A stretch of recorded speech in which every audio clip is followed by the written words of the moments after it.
Okay, good afternoon, everyone. My name is Alex Hardy. Thank you for attending. I'm the Business Development Manager at the School of Sustainable Food and Farming, based here at Harper Adams University in Shropshire. I'd also like to introduce you and welcome our speaker for today, who is Karl Williams from FAI Farms. He'll be leading today's session. And I'd also like to say a big thank you to Global Farm Pioneers for offering to host today's session on the Global Farm Pioneers platform. So for those of you that aren't familiar, the School of Sustainable Food and Farming is an academic and commercial collaboration between Harper Adams University, Morrison's Supermarkets, McDonald's UK and Ireland, and the National Farmers Union. The school has shared a vision of educating and inspiring farmers to achieve net zero within a sustainable farming and food system. This is the fourth webinar organised by the school, so welcome back to anybody that's joining us again from another webinar. We will be hosting further webinars and training events in the months ahead around the net zero and sustainable farming agenda, so please do look out for those details as they come. In fact, we have another session coming up in May. So as part of this session, we'd really love to hear from you. We have a comments box and we'd be delighted if you would like to ask any questions. What we will be doing though is holding those questions until the end of the session so that we don't derail Karl, our speaker, and we'll get to them at the very end and do the very best we can to answer all of your questions. So without further ado, I'd like to introduce Karl Williams, as I said before, from FAI Farms. Karl comes from a farming family background. He has over 38 years of agricultural experience working on managing livestock operations in the UK, and having spent a number of years auditing livestock production systems globally for a large UK retailer. Since 2007, Karl has worked for FAI Farms, managing accounts both nationally and globally with a large quick service restaurant. He's worked on projects aimed at delivering value for the whole food supply chain and helped to give clients public-facing commitments. Currently focusing on projects to reduce greenhouse gas emissions at farm level, and longer-term net zero targets are a priority. Karl provides input into the Global Roundtable for Sustainable Beef and is the current Vice Chair of the UK Cattle Sustainability Forum. So today, Karl will be asking, can the supply chain achieve a win-win for farmers and consumer brands? So Karl, it's over to you. Brilliant. That's great. Thanks for that, Alex. Now, this could be the first failure of today. Going to try and share my screen. And hopefully take you through my presentation.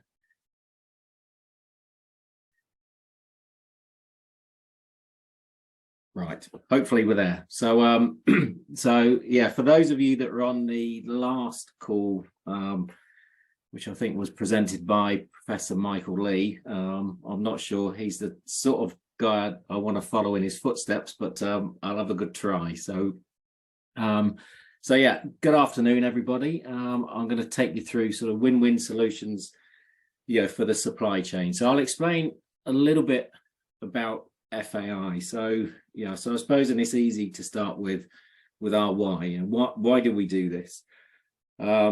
So, and again, I suppose it explains a little bit about, why people come and work with us and for us. So again, what we're ultimately looking for is positive food systems for people, animals, and the planet. And when I say positive, that could be beneficial, improved, better. It really depends on your definition. And obviously, there's numerous different sort of starting points, when you're looking at global ag. So what do we do? So we partner with corporations, retailers, and farmers to create and deliver food animal solutions. So A big focus of ours at the moment is regenerative agriculture. So predominantly sort of focused on beef and dairy production. We also do a lot of work in welfare improvements, and as you can tell by the picture there, yeah, we work both from a terrestrial agricultural perspective and aquaculture. So that's that includes farmed and wild caught as well, and several different species within that. And we also work with a lot of our clients on impact reporting, which again is that sort of link around back. Yeah, and I suppose when I talk about the food supply chain as we know it, obviously we've got farms, our agricultural system at the start, which is really sort of the foundation of our food supply system.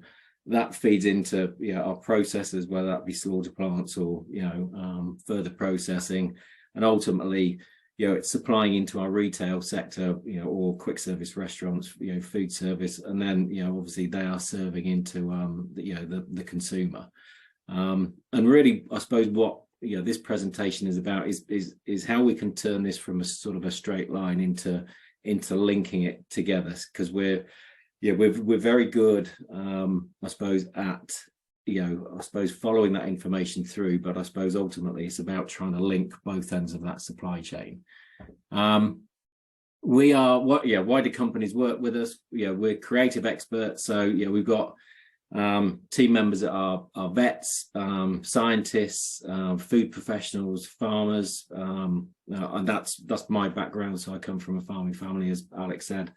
We're trusted partners, so we've got long-term relationships with a lot of the companies that we work with, and we have, I suppose, a global awareness and impact, I think, and that's a critical sort of element of what we're looking at. Some of the challenges now, when we're looking at things like climate change, land use change, these aren't just sort of focused on specific areas. We're all dealing with the impacts of climate change, and I think when we talk about things like deforestation, certainly in terms of soy production, because obviously soy is coming into our food and feed supply chains, things like palm oil, again coming into our food and feed supply chains, and how these sort of issues sort of interact with what you would see as quite distant or disparate sort of challenges that aren't really related to UK agriculture, where actually we are linked. So again, that sort of global understanding in terms of some of those challenges. So our farm, FAI Farms was established back in 2001, and that was with a farm business tenancy agreement with Oxford University, and a partnership with McDonald's UK and Ireland and Tesco's. So the farm is located near the village of Whiteham. We're about 1,000 acres of permanent pasture, 200 acres of rotational pastures. 1/3 of the farm sits within the Thames floodplain, which can make winters and the odd summer quite interesting. Rainfall 26 inches. We're on a free draining lime-rich loamy soil. Currently running about 90 suckler cows. We would be over 100 cows at the moment, but we are just obviously suffering with some of the issues related to TB in the area. So our genetics are Salur, Angus, and Stabiliser cross. So we were, I suppose 7-8 years ago, we were a pedigree Salur herd, but I suppose with the advent of TB, we just knew selling pedigree stock was probably not the route that we were going to continue down, and the Salur could be a little bit temperamental at times. So hence bringing the Angus in just to sort of calm that maternal line in, and then bringing a Stabiliser as a terminal sire. And we've also got 90 dairy cross Angus stores, so they'd be anything from 10 to 12 months of age at the moment, probably about 350 to 400 kilos. So that's a project that we're running with Dumbia on low carbon beef, which is funded by Innovate UK. So as I said at the start, the farm's predominantly focused on regenerative agriculture. So again, this is about sort of demonstration at farm level with that scientific rigor. So we're looking at specific outcomes, what our baselines were at the start of the project, And obviously we've documented that process all the way through. I'll go into a little bit more detail sort of as we come through. I've got some specific slides that talk about this project specifically, but we're also working with our clients that how we can support the adoption and scale of regenerative agriculture within the supply chain. And again, a lot of the learnings that we've got on farm is about turning that into training opportunities and that knowledge transfer to engage with agriculture and farming. I assume most people on the call would have heard of regenerative agriculture. This is a great statement from Terra Genesis. So regenerative agriculture is a system of farming principles and practices that increases biodiversity, enriches soils, improves watersheds, and enhances ecosystem services by capturing carbon in the soil and above ground biomass. Regenerative agriculture aims to reverse climate change. At the same time, it offers increased yields, resilience to climate instability, and higher health and vitality for farming communities. And a lot of people would say, impossible, you can't do it. It's one of those things that sounds too good to be true. So again, it's one of the reasons why we're working with regenerative experts in this area and why we've transitioned to farm. Interestingly, regen is not about standards, so it's really about principles. So as it says there, number one is about understand your context, and that is fundamentally about your farm. So understand, it's your soil type, it's your weather, it's your genetics, it's your system, it's your skill management, it's your supply chain, it's your local environment. All of those unique elements make up your context. So every farm is different, every farm is unique in terms of that context. And then obviously we go into the fairly sort of standardized, minimize soil disturbance, establish a living root, soil armor, integrate animals, and enhance biodiversity, and that's flora and fauna. So those are the sort of the principles that we're working to on the farm. And again, this is I suppose an interesting graphic that gets a lot of people either heated under the collar or starts a lot of discussion. So I suppose where we're moving from, and again, it's difficult, whether you want to call it, I was going to call it traditional practice, but we're probably moving more towards what traditional farming would have been, which is sort of integrated of livestock and arable systems.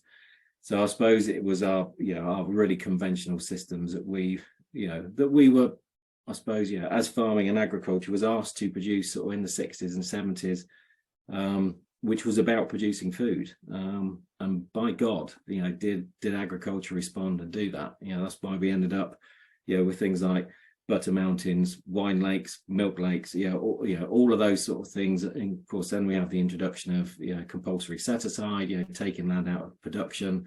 And then obviously, I think there's a realization of the challenges and issues that we've caused, through some of those policies and through some of those drivers. So, and again, there's been a lot of talk about sustainable agriculture, and really sustainable agriculture is pretty neutral. So it's do no harm, do no benefit. I think we've probably been, most of our farming's been a long way away from that. I think sustainability has been a term that has potentially been misused to misrepresent some things that have been going on within the supply chain. But ultimately, we want to cut through this and move to a more regenerative type system. So again, this is supporting, resiliency within the supply chain. This is about, helping deliver and drive towards, things like net zero, which again, a lot of companies are, supportive of and signed up to. And again, how can we help agriculture and farming move towards a more regenerative type system? One of the other systems that we work on is impact and performance data. So again, a lot of information is collected at farm level. There's more so probably at slaughter level, when you've got I suppose a pinch point of livestock. So it allows you to collect more data and information. So, the data systems that we're working on is collecting that information, and then hopefully it's that ability to sort of report back to farm level, which again drives and tracks improvement and identifies sort of risk areas going forward. So, and we're going to have a quick. Emily's working behind the scenes furiously to do this, so I'm not going to take any benefit of this. So this obviously what we're working towards is how we can support agriculture to change. So as some people have already started voting, so I suppose the question is what are those barriers? What are those issues that that we're seeing change in agriculture? Why is it so difficult? So you can all vote on this. So this is not, we won't be contacting you after to ask why you voted on a specific one. This is just your gut feel. I appreciate there are probably other ones that we could have put in there, but it was just an interesting sort of survey to understand where people sort of see those potential sort of barriers in terms of what were the issues. I'll just give everybody maybe a couple of seconds to put your answers in. Just a couple of people more left to go.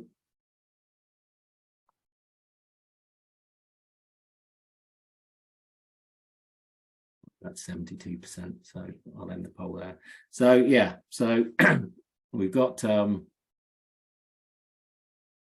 uncertainty surrounding government policy, which I think is one of the key sort of areas at the moment. There certainly seems to be a lot of farmers almost sort of sticking their head in the sand as to what's happening. We're seriously looking at what we can do on farm to sort of mitigate some of those losses. Lack of finances or access to funding. Again, we're talking to a lot of financial institutions that are quite keen on supporting regenerative ag. So again, those opportunities are definitely sort of there. Hopefully close the poll. So as I say, one of the things that we're really focused on is how can we support change at farm level. We're working with food service, retail, the supply chain, helping in terms of their strategic direction and how we help deliver, I suppose, around their commitments. And ultimately, a lot of that sort of reflects on how can we get agriculture to move or adopt new practices. And I think there's a couple of comments here that I really like. Change is hard because people overestimate the value of what they have. They overestimate the value of what they have and underestimate the value of what they may gain by giving it up. And again, underneath, farming is one of the few industries where your management and expertise are on public display. The fear of doing something different or wrong can be a barrier to change. We've all been there. We've all looked over the hedge. We've all looked at where somebody missed a tram line or they didn't switch the drill on going down a field. I think Jeremy Clarkson's probably a good a good indicator of that. We all look over the hedge. We all see what our neighbours are doing.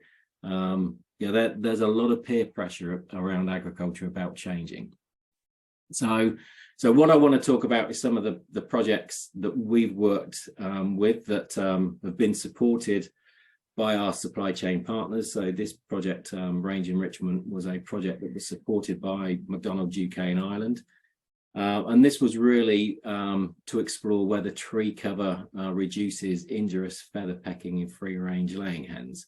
So this was work that we'd done back in 2016, so 17 years ago. So, but again, I think it was one of those things that feather pecking was a serious welfare concern.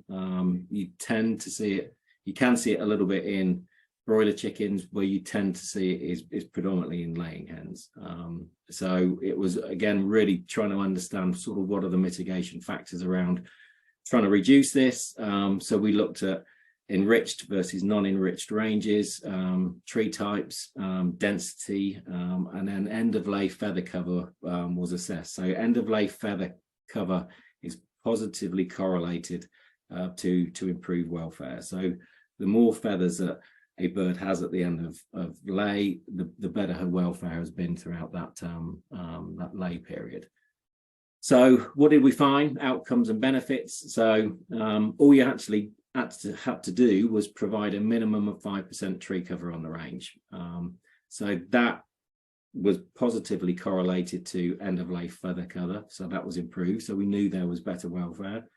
There was also a reduction in egg seconds. So estimated that there was a 1% decrease in packing station egg seconds, and there was a 1% decrease in farm egg seconds.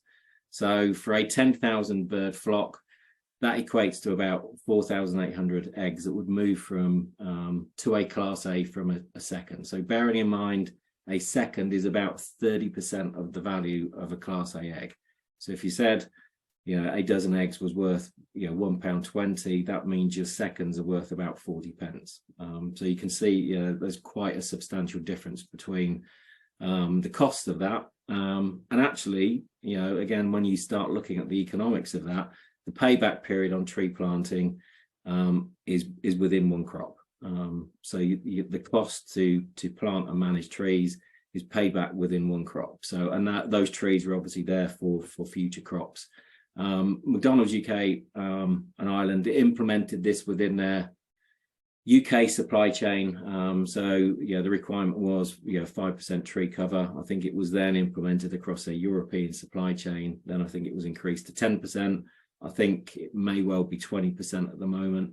And again, this is a requirement that has then ultimately sort of been layered into RSPCA Freedom Food Standards. So, I don't know, 95% of the free range egg systems in the UK are probably approved under RSPCA. So again, you can sort of see how that project has sort of rippled out throughout the industry. And that producer concerns alleviated was a really interesting one. There was a lot of concern from the producers that they thought by planting trees that the hens would go and roost in the trees at night and they'd lay their eggs amongst the trees. So none of that was, we found none of that was actually happening. So again, it alleviates those concerns that the producers are going to be worried that the birds are going to start doing certain things. And again, from a tree perspective, we found that they don't particularly like evergreens. So again, it's quite dark under evergreens, quite acidic. So the birds like quite a dappled, shaded light. So again, all of this information feeding back, from the supply chain, this is how you do it. This is how you implement it, and these are the benefits of doing it. Next project I want to talk about, again, is another UK and Ireland McDonald's funded project. So this was about improving the sustainability of beef systems through better grass growth and utilisation. So this project started in 2008. We selected 4 farms for the project. And ultimately, this was about how do we move from set stocking to rotational grazing. And it was, again, it was about helping to identify infrastructure needs, knowledge, and that provision of support. Again, I think we've all seen, certainly things in the Farmers Weekly and the Farmers Guardian. Well, we've got somebody talking about rotational grazing, how awesome it is, and they're standing knee deep in grass with big fat Angus cows roaming about behind them. But what they don't tell you is how do you transition from set stocking. So that was the whole premise of this project. So, so we worked with a grazing expert, James Daniel. So James really, his advice was absolutely sort of critical through this process. So, James starts with, if you imagine you've got, a 20-acre field and you're going to divide it into 10 paddocks and you've got, your water infrastructure or your water trough sits in the corner of the field. So it's how do you get water to all of those 20 different cells? So, so James will, we talked about flow rates and, and trough sizes and, animal numbers, and all of this, ultimately sort of, reflects on the success of the project. So, we spent a lot of time working with James, figuring out some of those foundational pieces before we even started trying to implement it. And then you sort of get into, what's the best electric fencing, what's the best fencer, some great solar fences, fencing equipment out there. So again, working with James on that. And these were some of the outcomes that we saw from that project. So pasture production, so this is dry matter per hectare, so increased by 25 to 72%. Purchase feed reduced by 28 to 100%. Artificial fertilizer use reduced by 47 to 69%. Daily live weight gains increased by 8 to 43%. So there's two indicators of improved productivity there, our pasture production and our daily live weight gains. And there's two indicators there of reduced production costs, which is purchased feed and artificial fertilizer. So again, these have quite profound benefits on the economics of the farming system. And it really helped those farmers having that access.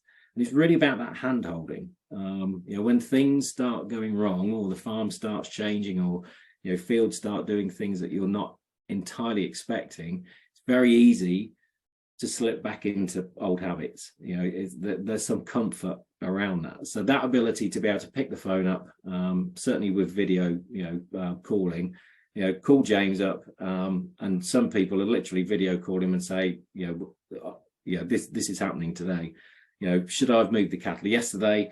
Should I move them tomorrow? And James would say, well, actually, you should have moved them yesterday, but or actually, you can move them tomorrow. There's enough there. So it was that engagement and that knowledge transfer that was really key to give people the confidence to continue down that route.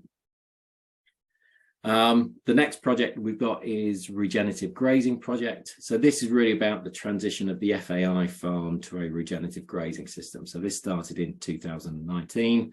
So this was about implementing regenerative principles to our farm specific context.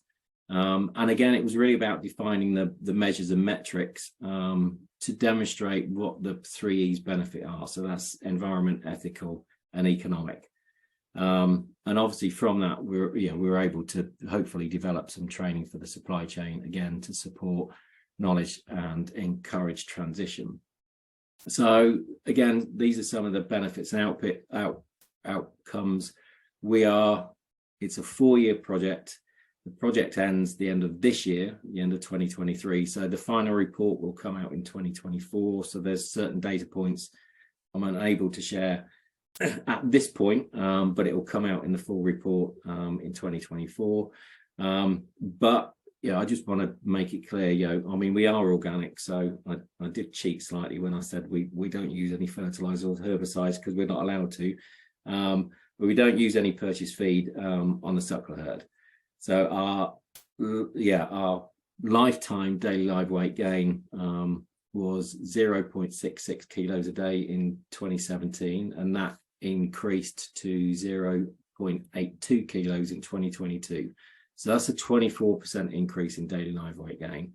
And what that reflects is, we moved from a 30-month age at slaughter in 2017 down to 24 months. So that's a 6-month reduction. So what that means is that's pretty much pulled us into the average age of slaughter in the UK. But we're doing that with no fertilizers, no herbicides, and no purchased feed. It also means we've reduced our greenhouse gas emissions from that beef production by 6 months, which will be a massive improvement in our carbon footprint. And we know obviously there's significant cost benefits to not having those animals on farm for 6 months. So some really nice benefits to that. And we're probably in our 3rd year of outwintering all of our suckler cows. So again, we've estimated that saves us about £1.36 a day over housing costs. So if we said for a 5-month winter, that equates to £204 per cow. And if we were running our 100 cows, that's a £20,000 saving we're looking at there to be able to outwinter the cows. As I say, we've got a lot more environmental baselines that we're looking at that will be released in the final report, which will come out at the start of 2024. One of the other projects that we initiated and got involved with was the creation of the 5-point plan. So this was, I was just trying to think when we did it. This will probably be back in 2015, 16. So this will be probably 6-7 years back. We were probably running about 1,000 ewes on the farm at the time. We knew sheep lameness was a significant challenge in terms of cost to the industry, as it says there. It was 28 million, and that was 28 million a few years back. I think the average cost per ewe or per animal was, I think, around about £19 per animal. I think it's generally seen as an inevitable part of sheep production, unfortunately. Although there's not exact numbers, I think there was pretty good estimates that most farms were struggling with levels of 10% or more lameness at farm level. So we knew it was a significant problem. So we implemented, and we'd been working on the 5-point plan. So it was sort of tweaked through this project. So we implemented it on the flock with 2 other farmers. And within 12 months, we'd reduced lameness levels to less than 5%. And then during the next sort of 3 years, one of the farms did drop out, but us and the other farm that stayed in, we did get lameness levels below 1%. So that's it's a fairly incredible sort of achievement in terms of the ability to sort of be able to reduce sheep lameness. And this was something that was used as an industry initiative to help I suppose reduce sheep lameness within the sector.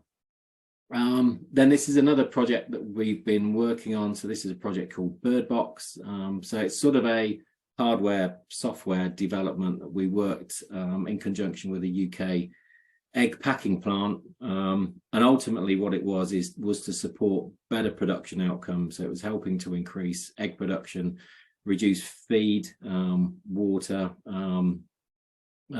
consumption.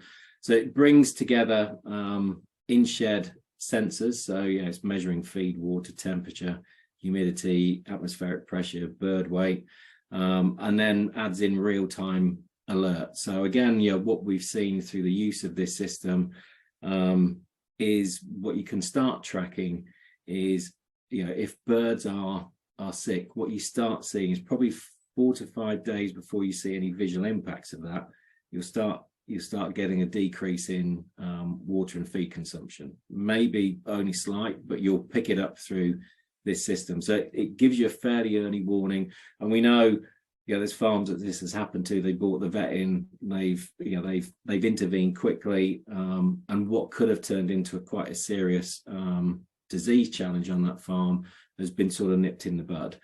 We've also had farms that they didn't set the feeders up correctly, and the tracks were running sort of through the night, spilling feed over onto the slats. Of course, the birds go and scratch the feed through. So when the farmer came through, in the morning, it looked like everything was perfectly normal. But I think they were using 3 times the amount of feed that they were meant to. So I don't know what, I think the birds were meant to be eating about 50, 60 grams a day. I think that increased to about 150. So he picked it up within 24 hours, and they were able to sort out what the challenge was. So again, it's using that data to be able to sort of provide that information back, to the farms to say, we think you've got a problem, you might want to look at this. So again, it's been really sort of successful in terms of what we've been able to do at farm level. We've also got a reporting platform. So this is around sort of data insights, and again helps with external reporting, data-driven decision making in terms of we know the information is telling us this. So I'll quickly run through this. So we're working with several clients on reducing antibiotic use. So what we're doing is we're collecting data on antibiotic use. So that's milligrams of active per kilo of live weight, and that also includes classification. So we collect the raw data from the suppliers. We then can collate, sense check, and trend that data for reporting. We also provide benchmarking data back to the suppliers. And I suppose that old adage is, if you can't measure it, you can't manage it.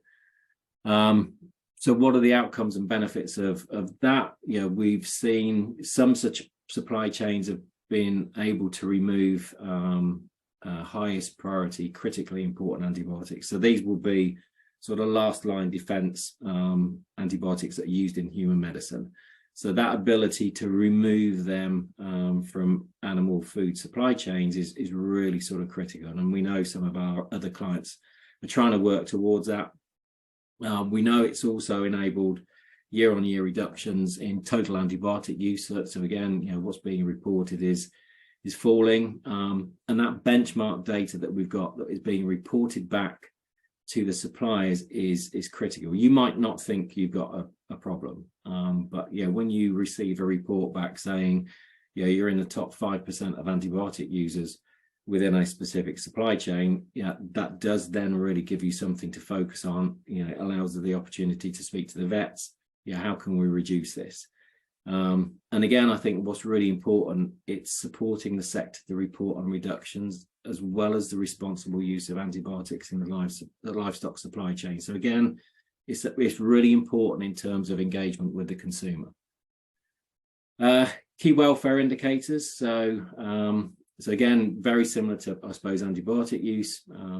Depends on what livestock production system you're looking at, but it's about agreeing the KWIs to be collected. If you're looking, as the picture suggests, things like broiler production, so you're probably looking at things like 7-day mortality, total mortality, leg health, leg culls, DOAs, hot burn, podo. There's probably 15, 20 KWIs that you could collect. So you agree on what you want to collect. We collect that. Obviously, the sense checking, trending, again, providing the benchmarking data back. Again, if you can't measure it. Again, what we've seen with that, enabling public reporting of data. So this is things like business benchmark for animal welfare. Enables target setting to improve welfare outcomes. So again, it's really helpful in terms of being able to benchmark yourself against others. If your mortality is running at 7% and everybody's at 5%, it gives you opportunities to identify areas of risk and improvement. And again, that's where this sort of circular element comes, which is about, as I said at the start, it's about linking both ends of the supply chain. It's about measuring those KPIs or KWIs that are coming from farm data. Is about analyzing that information. It's about identifying risks and improvement areas. It's then about corrective actions. It's then about remeasure, and it's just a sort of a circular improvement. And it's not necessarily just identifying the worst within your supply chain. It's also about identifying the best within your supply chain. It's about finding out what they're doing and about sharing that best practice within that supply chain to say, okay, these guys had a problem with X, they implemented this, and they've seen a 10% reduction. So again, it's about sharing back best practice within that. And just, I suppose, some of the plans that we've got for the future. So this spring, we'll be teaching our cows to eat weeds, which everybody raises their eyebrows at me when I say that. So cattle are neophobic. So that means that they have a dislike for any new or novel foods, and we'll be implementing the groundbreaking work developed by Kathy Voth in the USA. So please keep an eye out for our video updates. So they'll be going on our LinkedIn account and probably on Instagram, and all of the things that I don't get involved with because that tends to be the domain of the younger people. So we'll be training our cattle to initially eat creeping thistle because it's a problem weed on our farm. And I suppose I'll just drop that picture in there because that is a cow eating a cactus, which was a picture taken from the US.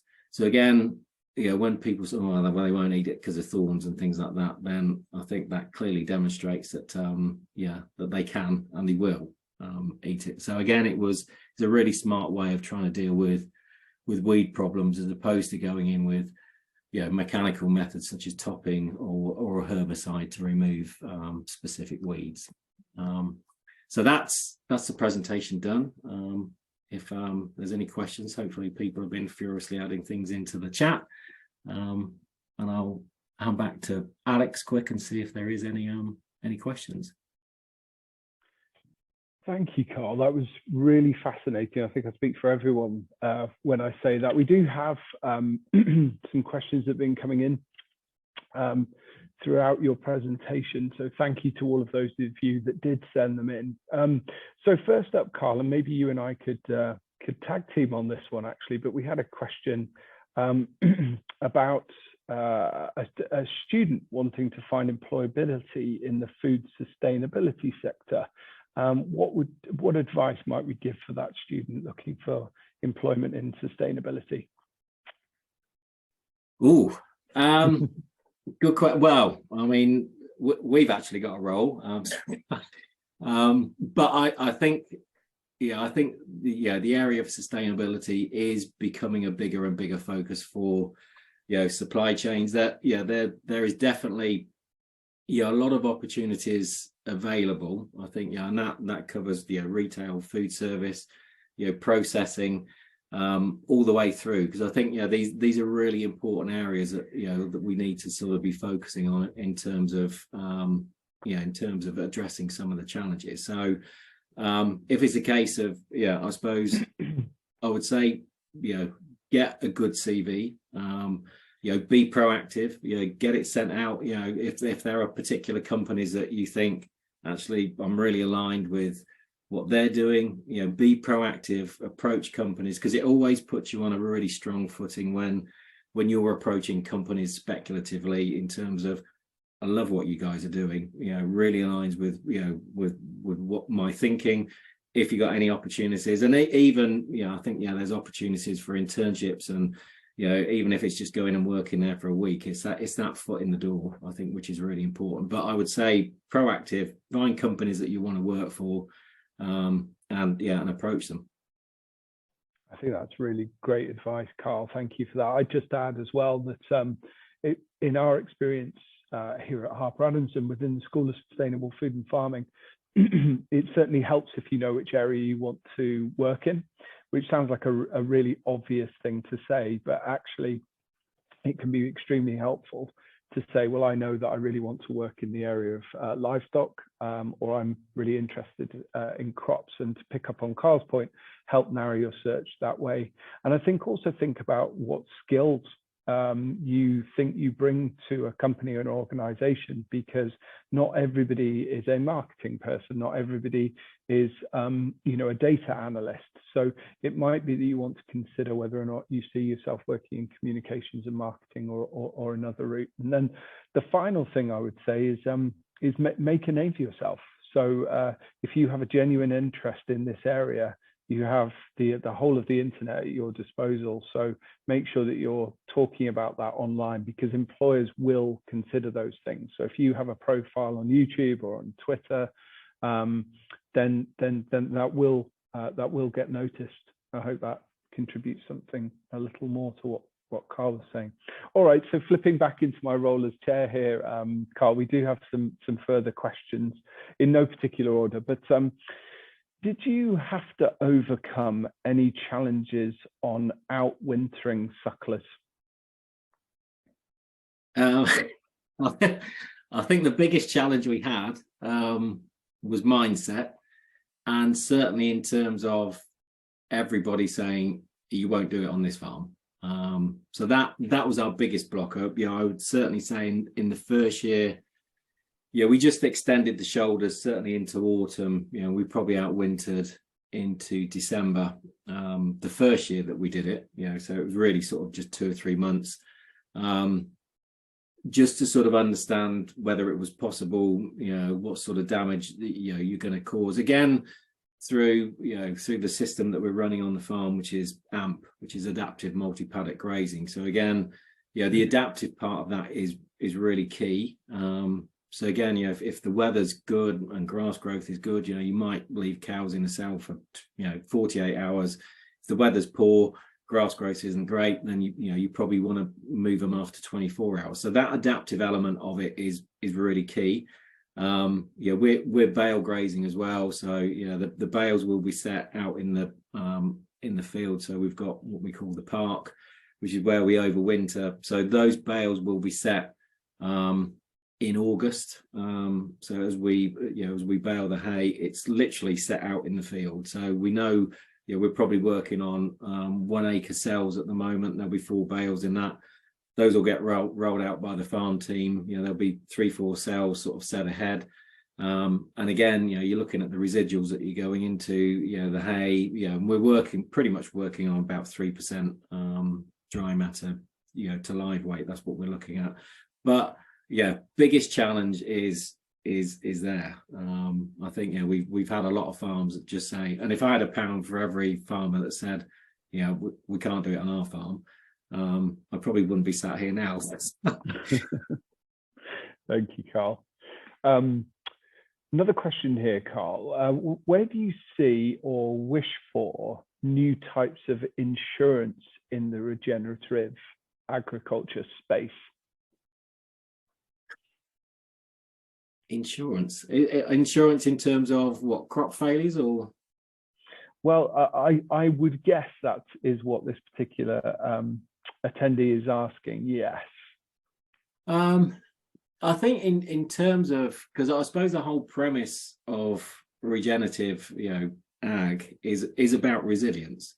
So it's about a more resilient system. I know, we're seeing sort of greater periods of, whether that's hot weather or, periods where we don't see rainfall for extended periods. So our rainfall amounts haven't fallen that much. It's pretty much of a muchness. It's just the periods that we're dealing without rainfall. So, but we know if we're more regenerative, we're holding more carbon and we can hold more water. So when that rainfall does come, I think probably where, if we want to talk about finances, opportunities, I think is that in that early phase is to help with that transition. Those first 3-4 years can be challenging in terms of, as the farm starts to adapt, things don't perform as you may think. There's certain infrastructure needs that you'll need. There's certain support that you'll need. So I think from a financing perspective, and I definitely know companies and financial institutions are looking at that as to how they can help,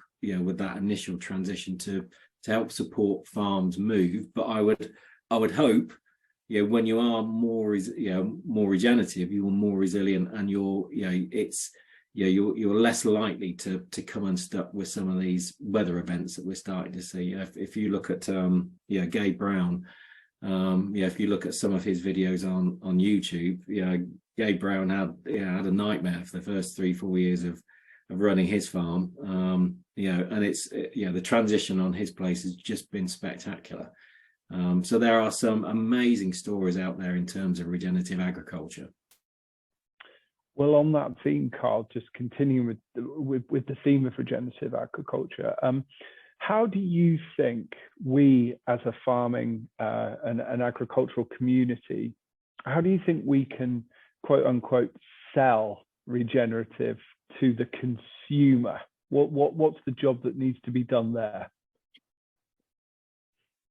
That's a good, and I think that's certainly been one of the challenges in terms of, when you talk to the retail sector, because of course the retail sector want to package it and they want to sell it to the consumer.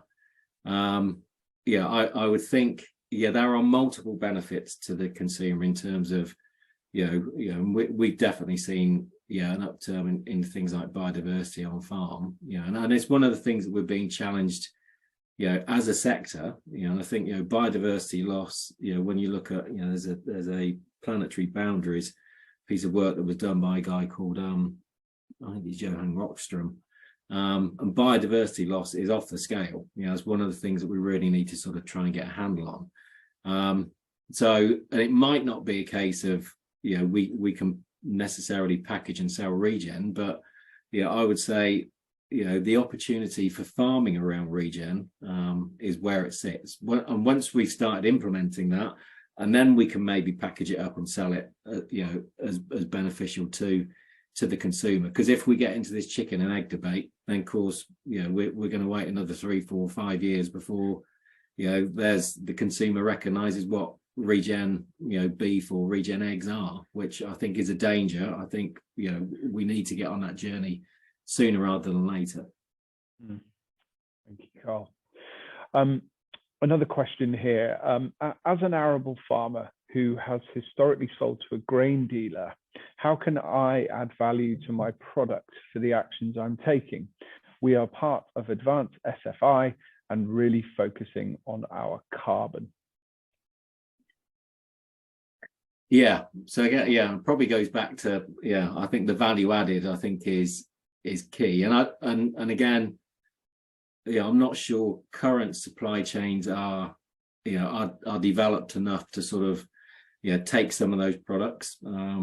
In terms of we're producing a regen wheat.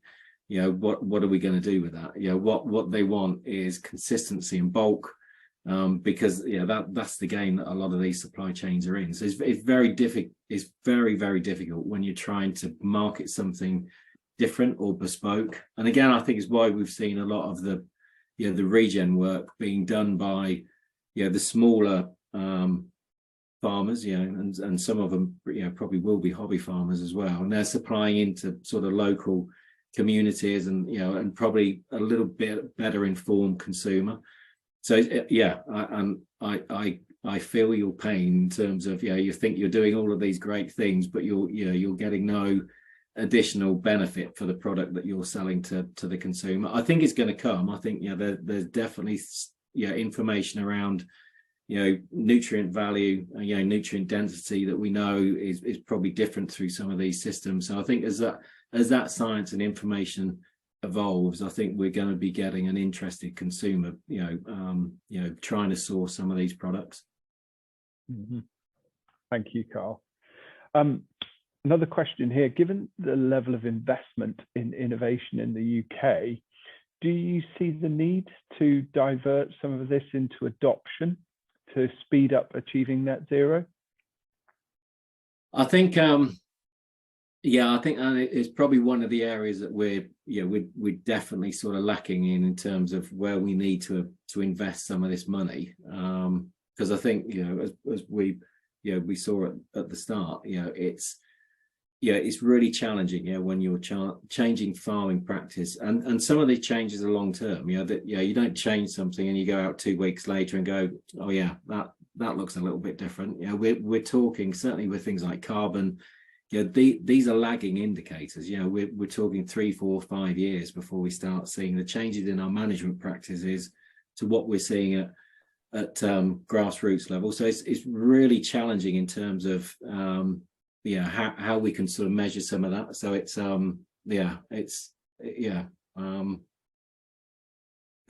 I've now tied myself up in knots and I don't know what I was going to say now. So that's all right. So we do have another question here as well, Karl. Well, it's more of a perhaps frame more as a statement as opposed to a question. But did you have anything to say or anything further to say about communicating the cost, biodiversity and resilience benefits to other farmers from the regen approach? So I think in terms of cost benefit, as we'd have seen, and we were initial part of that better grazing project. So I think you would have seen from moving to set stocking to rotational grazing, there were some real profound benefits in terms of grass growth optimization, in terms of daily live weight gains, reduction in fertilizer use, reduction in purchased feed. So we stepped from that program into our AMP transition, because a lot of our pastures, certainly our long-term permanent pastures, didn't really react like a ryegrass clover mix would. So when we're out sort of plate metering and you get 2 foot high timothy and things like that, it tends to throw your plate metering completely out of the window. And then that sort of got us thinking about the farm, that resiliency, and everything changes with that. Animal behavior changes, your grazing behavior massively changes, in terms of what animals will and won't eat. They tend to, it's really interesting what they will eat, and if you watch them closely, because again, we're going into residuals that might be 4 foot high, 5 foot high, and I think in 2021 we turned cattle out into a field that when they were in there you couldn't even see them. The grass was that long. Of course, we're told, we've lost all the quality, everything's lignified, you guys are crazy, this is madness. But again, I think it's been proven through our daily live weight gain, and our age at slaughter, that it's not being negatively impacted. And again, the cattle are grazing. Of course, if you've got diversity of plant species in there, you've got all different successional rates. So your cattle will graze what they need. So you tend to find animals are more healthy. You're getting very different outcomes. So again, I think that there's some real opportunities around this, but I think the biggest challenge we've got in terms of that mindset change, in terms of and again, people from our local village were questioning what we were doing on farm, in terms of you got people saying, well, are you not bothering with the farm this year, because it all looks a little bit of a mess. So we appreciate there's a lot of peer pressure in keeping a very neat, tidy, everything's sort of 2 inches long, no weeds, but it's trying to sort of move on from that. So again, I think I would say trial it. I definitely see the opportunity to go out and see these systems now, speak to the people that are operating them, the benefits that they've seen. And I think that should be the first step for everybody, in terms of get out there, have a look, ask as many questions as you want. There's a lot of farms doing, and some big farms doing it as well now. Very, very successfully. And some of these guys will be making 6-figure net profit. So there's definitely money in it, and that ability to decouple from input prices, fertilizer, purchase feed, which are crippling. They are crippling. When you're looking at fertilizer prices, I don't know what they are at the moment, but over £700 a ton for ammonium nitrate. I don't know, purchase feed £350 a ton. You start using things like that kills your margin quicker than anything. Karl, we're drawing to a close here now. We've only got time for one more question. So to those of you that have sent your questions in, as I mentioned before, do jump over to the Global Farm Pioneers platform that we're hosting this webinar on, and so that we can get those answered. And of course, you can talk amongst yourselves as well to bring out some learnings from this webinar. But I do want to ask Karl a bit of a killer question, but are there any tools or templates or other technologies you would recommend our participants here would use?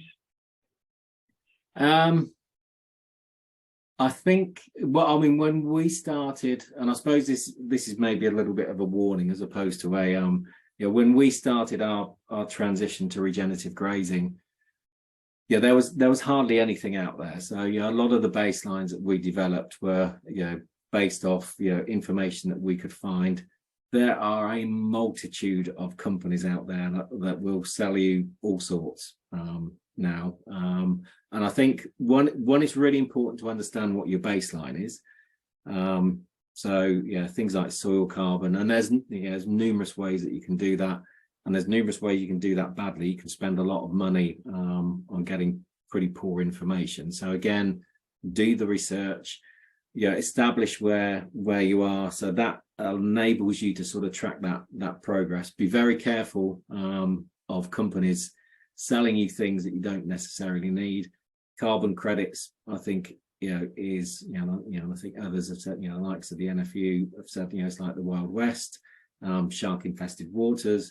It's really challenging. So there's a lot of technology out there now that is promising the world, and obviously I think the opportunity of just sort of understanding what your real your baselines are, and if you're interested, if you're not, and if all you want to do is improve your farming system, optimize production, reduce input costs, your metrics are already there. You're probably already capturing some of them. Great Birdland Survey, things like that. Real basic stuff that you can start sort of capturing and getting involved with. But in terms of technology, I think for us, and that's the great thing with Regen, it's about simplification of everything. There is, nature is incredibly complex. And what we've done with our agricultural systems is try to remove that complexity. And we're always fighting nature because she wants to be complex. and we just want to grow one. We just want to grow one variety of wheat. The most productive system in the world. If you go to the Amazon, and we've all seen the programs, incredibly diverse, masses of production. Nobody's out there spraying chemicals on the Amazon. Nobody's out there applying fertilizers. It's an incredible system, and that's what we're trying to do with regenerative systems is manage our systems in terms of tapping into what Mother Nature is doing, because she was doing it for millions of years before we arrived here. And we've, and if anybody sells you a product to put on your regen farm, I would definitely question what they're doing, because it's about simplifying your system, but making it more complex in terms of species, biodiversity, because that's what's going to drive the whole system. Karl, that's wonderful. Listen, we're all really appreciative of your time. We're just running a couple of minutes over, so we better call it a day. As I say, please join us over on the Global Pioneers platform, where we can continue the conversation. It doesn't need to end here with this webinar. So do join us over there, and please do also keep an eye out for our next webinar, which will be coming in May. A couple of us if we will be posting this online. Yes, we will. So we'll take the recording from today, and we'll be hosting it on the School of Sustainable Food and Farming website. So do look out for that. We'll email you a link to the video recording when we're done. So Karl, once again, thank you so much for the presentation today. It was really fascinating. I enjoyed it very much. I'm sure our participants did as well. So thank you all for joining us, and we'll look forward to seeing you on the next one. All the best. Thanks, Alex.